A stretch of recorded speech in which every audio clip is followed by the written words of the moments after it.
Assalamu alaikum warahmatullahi wabarakatuh. Hope you're doing well. So, sadly, due to the declaration of war that's going on in Palestine, I have noticed a severe amount of people on the right wing saying things like, "Oh, our border is open. Those types could be here."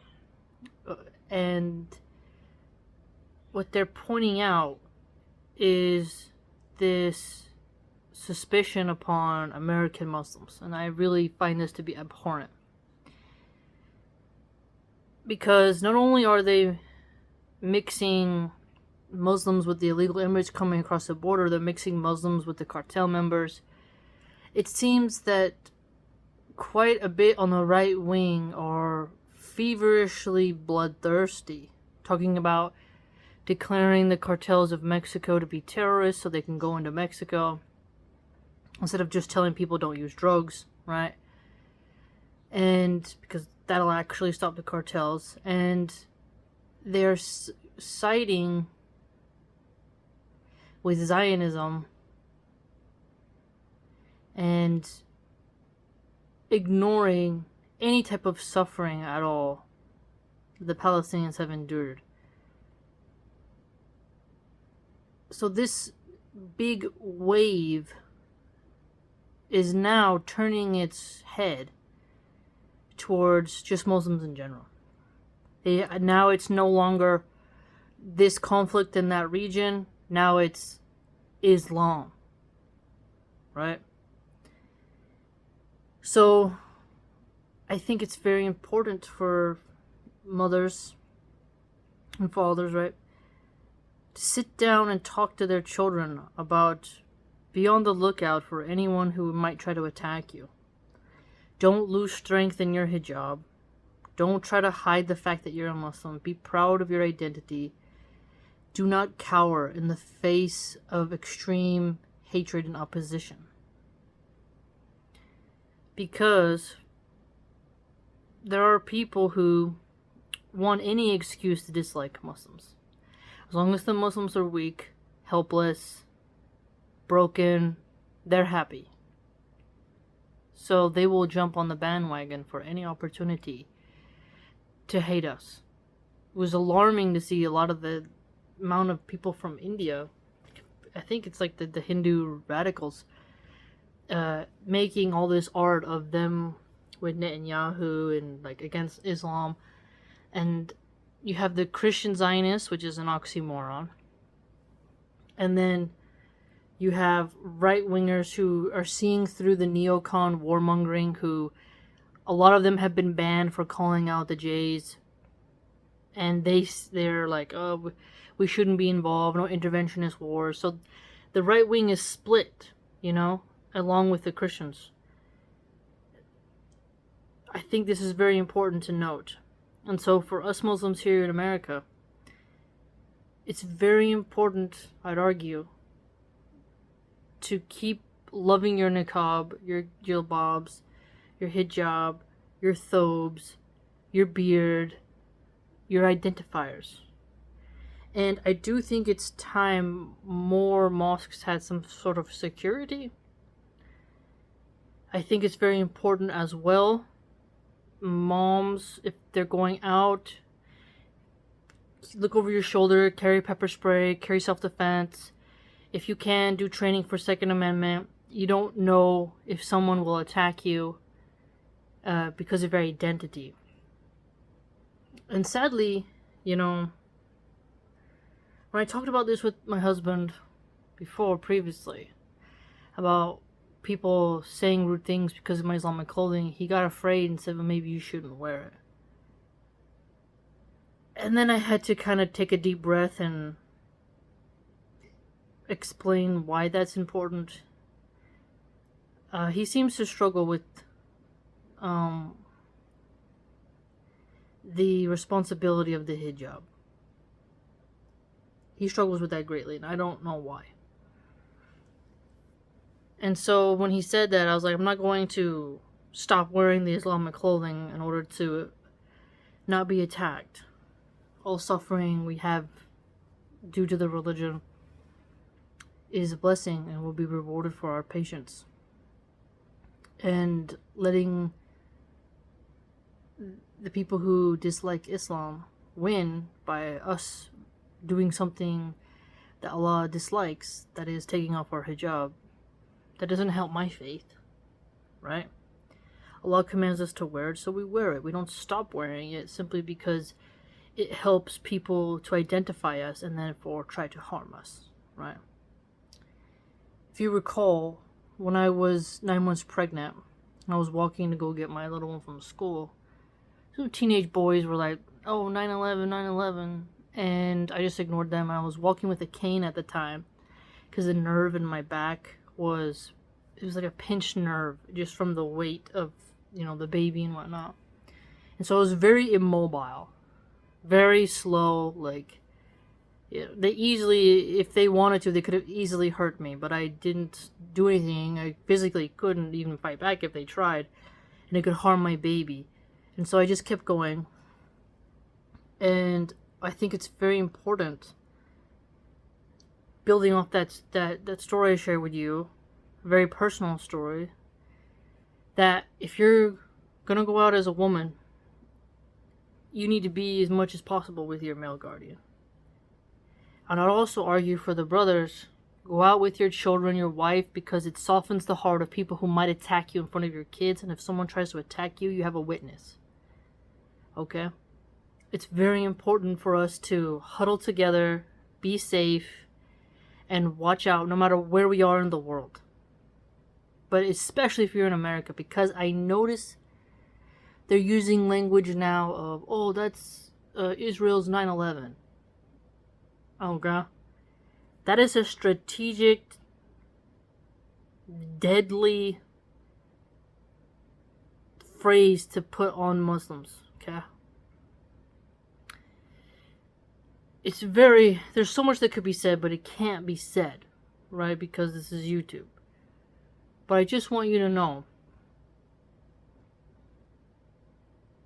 be safe wherever you are, alright?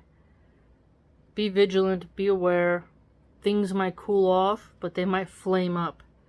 Because the bloodthirstiness of people towards Muslims right now, of what I'm seeing on every app and on mainstream media, is disturbing.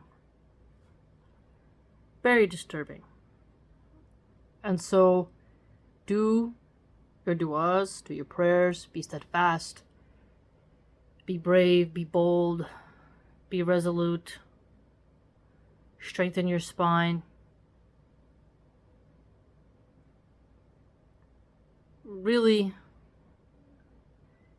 be proud of your identity. Don't let them take that from you.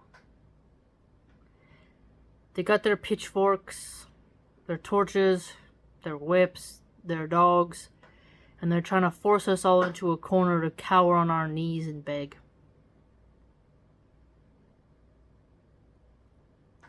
Their rhetoric has greatly shifted. And I think it's very important for us to maintain composure, rationality, patience, fortitude, a bit of stoicism as well. I would also urge people to continue dawah, don't be afraid to have your booths, engage in conversations, still do what you have to do. As in, be a good Muslim, read your Quran. But I just think having some vigilance now in this tense time is important. Because a lot of people are showing their true colors. Tulsi Gabbard made an Instagram post, which I found to be absolutely disgusting. Neocon warmongering is very hot right now. Not only have they robbed our wallets to fund Ukraine's proxy war with Russia, but now they're saber rattling to give more aid to Israel. And it sounds a bit of a threat. Sometimes it sounds like a bit of a threat when they say America's safety, freedom, and prosperity depends on the survival of Israel. And you're like, what are you trying to say by that? It's almost as if they're saying the Jays are in certain power positions and they can do a Kanye to anybody. What does this mean? Like, what are you trying to say here? It sounds... Because, they control their destiny, but also they just have influence. I mean, that's just their position in life for now, is that they have a lot of influence in Hollywood, media, And so it almost sounds like they're trying to say, like, we'll utilize that as a weapon, or turn it off, or whatever it is. But when I'm hearing this said, it sounds very odd. And then you look at the social media companies and how they'll censor, threatening people. They defend the Muslims who are losing their lives, losing their homes. They're doing revisionist history, shadow banning accounts, sending bot attacks. It's quite interesting to see their fear and panic of anyone going away from the agenda. I saw, interestingly, a meme that said, like, everyone stamped on their head with the mask from Kufi. Then it was everybody stamped on their forehead the Ukrainian flag. And then now everyone has the NPC meme. Now it's all the Star of David. And it's just this lockstep of, this is the current thing. You support the current thing. And a lot of people are worn out with war talk. So I think for the most part, if we just keep on keeping on, we'll be alright. But there are some people who are mentally ill, deranged, and they just really hate Muslims because their son or daughter died in Afghanistan or Iraq, you name it, and they just have a deep-seated hatefulness for Muslims instead of those who sent them to war, right? I often explained who hates Muslims more in an old video that I did. And right as Muslims and Christians were uniting and beating down the rainbow flag, and we're talking about traditional values, traditional gender roles, now there's people trying to put wedges and break up the Christian and Muslim unity. Right? There's just so much that could be said that I want to say, but maybe I'll write more about it on my blog. So join if you can. I'll link it in the comment section. Because these ideas should be fleshed out, and I want to hear also what you guys have to say. But with all that being said, be steadfast. And don't let your children be afraid, I'll be more cautious when I walk, I'm always cautious. But you never know if there's just being in the place at the wrong time. So I think this is a call for Muslims to help each other, support each other, really unite, as they say, lock shoulders, and really protect each other's honor, safety, and vitality. And a lot of people who dislike Islam are just making content to be like, look, see, this is why we should have a Muslim ban. And it's like, opportunists. And so we need to have lots of pro-Muslim content going out. Not of weakness, because they're going to use this to put shame on every masculine Muslim male. And they're going to try to shame every Orthodox attempting woman who covers and is modest. They're going to try to call them extremists, right? They're going to try to paint a picture now that will put a big fear lightning bolt in the hearts of the Muslims and try to shake them from their faith. But we cannot allow this. That's why it's very important for Muslims to buy from one another, support one another, do dawah together, write books, open their own schools. You see what I'm saying? Because as we're seeing how quickly this snake rears its head back at us again. Alright? Their calls for everything that those people have in their homes to be destroyed. And you're like, oh, okay. Then they complain about immigration. These people can't make up their minds, can they?